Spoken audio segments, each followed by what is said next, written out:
அதனாலதானே நீ அவனுக்கு ட்ரைனிங் கொடுத்த. அவனுக்கு அந்த ரசிங்கான கத்து கொடுத்ததே நீ தானே. பழசெல்லாம் இப்ப ஞாபகத்துக்கு வருது. அந்த சமயத்துல மீனாட்டோக்கு கத்து கொடுத்ததுல ஞாபகத்துக்கு வருது.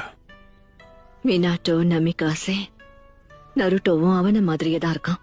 உண்மையை சொல்லணும்னா அவன் ஒரு அற்புதமான ஷினோபி. அவனுக்கு என்ன அவன் மட்டும்தான் நினைக்கிறேன். அவனுக்குள்ள இருந்த வேகம், கருணை, சாதிக்கணும்ன்ற வெறி, அதனாலதான் அவனால 4வது ஒக்காகையாவா ஆக முடிஞ்சது. எனக்குன்னு சொல்லிக்க சொந்தமா குழந்தை இல்லாததால இந்த விஷயத்தை என்னால சரியா சொல்ல முடியல. ஆனா அவன் என்னோட மகனா இருந்தா அதை நினைச்சு நான் ரொம்ப பெருமைப்படுவேன். நீ இப்ப அத சொன்னதுனால சொல்றேன். இதுல அவ அப்படிதான் இருந்தா, ஆனா வளரும் போது மொத்தமா மாறிட்டா. குணத்துல இல்லனாலும் பாக்க நருட்டோ அவன் அப்பா மாதிரியே இருக்கான். ஆமா, நருட்டோ பாக்கும்போது அவனோட அப்பா தான் எனக்கு ஞாபகத்துக்கு வராரு.